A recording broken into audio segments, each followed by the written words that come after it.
अध्याय। नारद जी कहते ही ब्रजेश्वर, जब गिरिजा ने अपने पुत्र को जीवित देख लिया तब क्या हुआ, कृपा पूर्वक उसको आप कहिए। जब देवी ने देख लिया कि मेरा पुत्र जीवित हो गया है, उसके बाद जो हुआ उसे आप सुनिए। मैं उस महान उत्सव को कह रहा हूँ। हे मुनि, जब व्याकुलता से रहित तथा विशेष आकृति वाले शिवापुत्र गजानन जीवित हो गए, तब देवताओं ने उन्हीं गणाध्यक्ष के पद पर अभिषिक्त किया। भगवती पार्वती अपने पुत्र को अभिषिक्त देखकर अत्यंत हर्षित हो गई और अपनी दोनों भुजाओं से बालक को गोद में लेकर प्रेम पूर्वक उसका आलिंगन करने लगी। जगदम्बा ने उसे अपने पुत्र को बड़ी प्रेम से नाना प्रकार के वस्त्र और अलंकार प्रदान किए। उन देवी ने अनेक प्रकार की सिद्धियों से उस बालक का पूजन करके सभी दुखों को दूर करने वाले अपने कल्याणकारी हाथों से उसका स्पर्श किया। पूजन करने के उपरांत देवी ने उसका मुख चूमा और प्रेम से उसे अनेक वरदान दिए। कहा, पुत्र, तुमने इस समय बड़ा कष्ट उठाया। हे पुत्र, तुम धन्य हो और कृतकृत्य हो। तुम सभी देवताओं के पहले पूजे जाओगे और सदा दुख रहित रहोगे। चूँकि इस समय तुम्हारे मुखमंडल पर सिंदूर दिखाई देता है, इसीलिए लोगों के द्वारा तुम सदा सिंदूर से पूजित होगी। जो मनुष्य पुष्प, चंदन, सुगंधित द्रव्योत्तम नैवेद्य विधि पूर्वक आरती, तांबुल, दान, परिक्रमा, नमस्कार विधान से तुम्हारी पूजा करेगा, उसे संपूर्ण सिद्धि प्राप्त होगी, इसमें संदेह नहीं। इतना ही नहीं, तुम्हारे पूजन से समस्त विघ्न भी निसंदेह विनष्ट हो जाएंगे। ऐसा कहकर उन महेश्वरी देवी ने नाना प्रकार के उत्कृष्ट पदार्थों से पुनः अपने उन गणेश का पूजन किया। हे विप्र, तब गिरिजा की कृपा से क्षण मात्र में देवताओं को तथा विशेषकर शिवगणों को शांति प्राप्त हुई। उसी समय इंद्रादि देवता प्रसन्नता से शिव जी की स्तुति करके उन्हें प्रसन्न कर भक्ति युक्त होकर पार्वती के पास ले गए। शिव को ले जाने के अनंतर उन देवताओं ने तीनों लोक के सुख के लिए महेश्वरी के उन पुत्र को शिव की गोद में बैठा दिया। शिव जी ने भी उसे बालक के सिर पर अपना कर कमल रखकर देवगणों से यह वचन कहा, यह मेरा दूसरा पुत्र है। तब गणेश ने भी उठकर शिव को, पार्वती को, मुझे, विष्णु को प्रणाम करके सबके सामने खड़े होकर नारद आदि सभी ऋषियों से कहा, आप लोग मेरे अपराध को क्षमा करें। मनुष्यमान ऐसा ही होता है। तब मैं ब्रह्मा तथा शंकर, इन देवताओं ने एक साथ उस बालक को प्रेम पूर्वक उत्तम वर प्रदान करते हुए कहा, जिस प्रकार हम तीनों देवता तीनों लोगों में पूजें, उसी प्रकार ये गणेश, ये सभी द्वारा पूजे जाएं। हम लोग प्राकृत मौलिक देवता हैं, उसी प्रकार ये भी प्राकृत है। गणेश विघ्नों का हरण करने वाले, सभी कामनाओं का फल प्रदान करने वाले हैं। पहले इनकी पूजा करके बाद में मनुष्य हम लोगों की पूजा करे। यदि हम लोग की पूजा की गई और इनकी पूजा नहीं की गई तो ये और देवताओं, यदि इनकी पूजा किए बिना कोई अन्य देवताओं की पूजा करेगा तो उसी पूजा का फल प्राप्त नहीं होगा, इसमें संदेह नहीं है। ऐसा कहकर शिव जी ने अनेक प्रकार की वस्तुओं से गणेश की पूजा की। उसके बाद विष्णु के द्वारा भी पूजित हुए। तदंतर मैंने एवं पार्वती ने उनकी पूजा की और देवगणों ने भी बड़े आदर के साथ उनका पूजन किया। उसी स्थान पर ब्रह्मा, विष्णु और शिव ने एक साथ मिलकर पार्वती को प्रसन्नता हेतु उन गणेश को सर्वदक्ष शब्द से संबोधित किया। इसके बाद शिव ने प्रसन्न मन से उन गणेश को लोक में सदा सुख देने वाले अनेक वर प्रदान किए। शिव जी बोले, हे पार्वती पुत्र, मैं तुम्हारे ऊपर प्रसन्न हूँ, इसमें संदेह नहीं है। मेरे संतुष्ट रहने पर जगत संतुष्ट हो जाता है, कोई भी विरुद्ध नहीं हो सकता। तुम बालक रूप से हो और शक्ति के महापराक्रमी परम तेजस्वी हो, इसलिए सर्वदा सुखी रहो। हे बालक, विघ्नों की नष्ट करने से तुम्हारा नाम सर्वश्रेष्ठ होगा।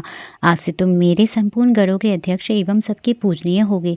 इस प्रकार कहकर शंकर ने गणेश को उनकी पूजा विधि बतलाकर उसी क्षण अनेक आशीर्वाद प्रदान किए। उसके बाद देवताओं एवं अप्सराओं ने प्रसन्न होकर अनेक प्रकार के गीत वाद्य नृत्य किए। इसके बाद कल्याणकारी महात्मा शंकर ने प्रसन्न होकर उन गणेश को पुनः वर प्रदान किया। हे गणेश्वर, तुम भाद्रपद मास की कृष्ण पक्ष की चतुर्थी को शुभ चंद्रोदय काल से उत्पन्न हुए हैं और रात्रि के प्रथम प्रहर में गिरिजा के चित्त से तुम्हारा आविर्भूत हुआ है, इसीलिए उसी दिन तुम्हारा उत्तम व्रत होगा। उसी दिन से आरंभ कर उस तिथि को सभी सिद्धियों के लिए मनुष्य को प्रसन्नतापूर्वक इस सुंदर व्रत का अनुष्ठान करना चाहिए। एक वर्ष में जब भाद्र मास की कृष्ण पक्ष की चतुर्थी तिथि पुनः आए, तब तक वर्ष पर्यंत तुम्हारे व्रत को मेरी आज्ञा से करना चाहिए। जो लोग इस संसार में अनेक प्रकार के तुल सुख चाहते हैं, वे प्रत्येक चतुर्थी के दिन विधि पूर्वक तुम्हारी पूजा करें। मार्गशीर्ष महीने में रमा नामक जो चतुर्थी होती है उस दिन प्रातःकाल स्नान कर व्रत के लिए ब्राह्मणों से निवेदन करें, दूर्वा से पूजन करें तथा उपवास करें। रात्रि का प्रथम पहर उपस्थित होने पर स्नान करके मनुष्य को पूजन करना चाहिए। धातु से, मूंगे से, श्वेत से, अर्क से तथा मिट्टी से गणेश की मूर्ति का निर्माण करके उनकी प्रतिष्ठा कर मनुष्य सावधान होकर नाना प्रकार के दिव्य गंध चंदन पुष्पों से उनकी पूजा करे। गणेश जी की पूजा के लिए जो दूर्वा हो वह एक बित्ते 12 अंगुल लंबी की हो, 3 गांठ से युक्त और मूल रहित होनी चाहिए। इस प्रकार की 101 दूर्वाएं अथवा 21 दूर्वा के द्वारा स्थापित प्रतिमा का पूजन करें। धूप दीप नाना प्रकार के नैवेद्य तांबूल अर्घ से तथा मिट्टी से गणेश की मूर्ति का निर्माण करके उनकी प्रतिष्ठा कर मनुष्य सावधान होकर नाना प्रकार के दिव्य गंध चंदन पुष्पों से उनकी पूजा करे। गणेश जी की पूजा के लिए जो दूर्वा हो वह एक बित्ते 12 अंगुल लंबी की हो, 3 गांठ से युक्त और मूल रहित होनी चाहिए। इस प्रकार की 101 दूर्वाएं अथवा 21 दूर्वा के द्वारा स्थापित प्रतिमा का पूजन करें। धूप दीप नाना प्रकार के नैवेद्य तांबूल अर्घ आदि उत्तम द्रव्यों से प्रणाम करके स्तुति के द्वारा गणेश जी का पूजन करें। इस प्रकार तुम्हारा पूजन कर बाल चंद्रमा की पूजा करें। तदनंतर ब्राह्मणों की पूजा करके प्रसन्नतापूर्वक मधुर पदार्थों का भोजन कराना चाहिए। इसके बाद स्वयं भी लवण रहित मधुर भोजन करना चाहिए। तत्पश्चात अपना सारा नियम विसर्जित करें और गणेश जी का स्मरण करें। इस प्रकार अनुष्ठान करने से यह शुभ व्रत संपूर्ण होता है। इस प्रकार व्रत करते हुए 1 वर्ष बीत जाए तब उस व्रत की संपूर्णता के लिए उद्यापन करना चाहिए। मेरी आज्ञा से उसमें 12 ब्राह्मणों को भोजन कराएं और एक कलश तथा एक कलश की स्थापना करके तुम्हारी मूर्ति की पूजा करें। वेदी पर अष्टदल कमल बनाकर मनुष्य की धन की कृपणता से रहित होकर वेद विधि से होम करना चाहिए। इसके बाद मूर्ति के आगे 2 स्त्रियां एवं 2 बटुकों को विधि पूर्वक पूजा कर आदर से उन्हें भोजन कराएं। रात्रि में जागरण करें, प्रातःकाल पुनः पूजन करें। इसके बाद गणेश जी से पुनः आने के लिए कहें, प्रार्थना कर उसका विसर्जन करें। तत्पश्चात बालक बटुओं से आशीर्वाद ग्रहण करें तथा स्वस्ति भाजन भी कराएं। व्रत की संपूर्णता के लिए पुष्पांजलि समर्पित करें। उसके बाद नमस्कार कर अन्य कार्य संपन्न करें। जो इस प्रकार व्रत का अनुष्ठान करता है उसे सभीष्ट फल की प्राप्ति होती है। गणेश्वर जो श्रद्धा के साथ नित्य अपनी शक्ति के अनुसार सभी कामनाओं का फल प्राप्त करने के लिए सिंदूर, चंदन, तंडुल, केतकी के फूल अनेक प्रकार के उपचारों से तुझ गणेश की पूजा करेगा, उसे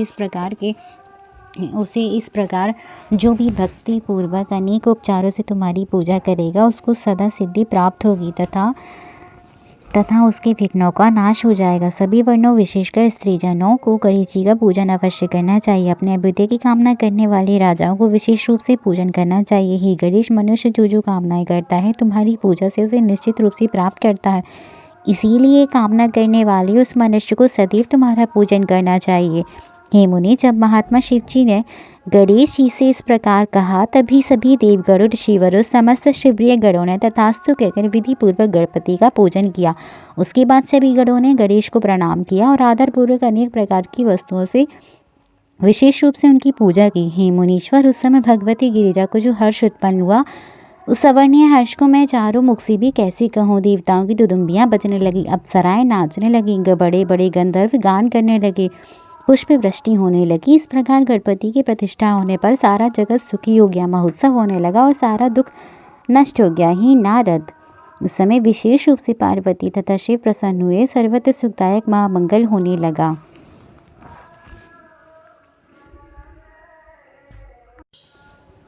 उस समय समस्त देवता और ऋषिगण जो सभी वहां आए हुए थे वे शिव जी की आज्ञा से भगवती पार्वती गणेश को बारंबार प्रशंसा करते हुए, शिव की स्तुति करते हुए यह युद्ध कैसा था उसका वर्णन करते हुए चले गए।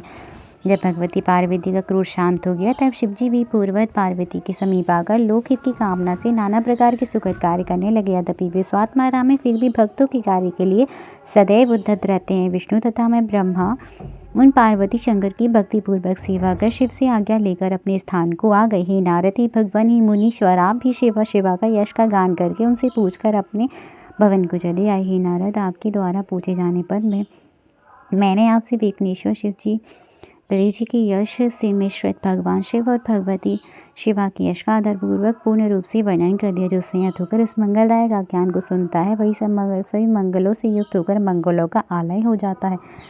पुत्रहीन को पुत्र, निर्धन को धन, स्त्री की इच्छा वाले को स्त्री, प्रजा चाहने वाले को प्रजा की प्राप्ति होती है। रोगी को आरोग्य, भाग्यहीन को सौभाग्य, नष्ट पुत्र वाले को पुत्र, नष्ट धन वाले को धन, जिस स्त्री का पति विदेश गया उसको पति की प्राप्ति होती है।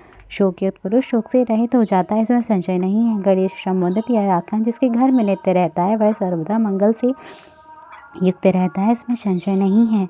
यात्रा काल तथा पवित्र पर्व पर जो कोई सावधान होकर इसे सुनता है वह गणेश की कृपा से संपूर्ण मनोरथ प्राप्त कर लेता है। जय जय श्री शिव महापुराणे 18वें अध्याय की जय हो। हर हर महादेव, हर हर महादेव।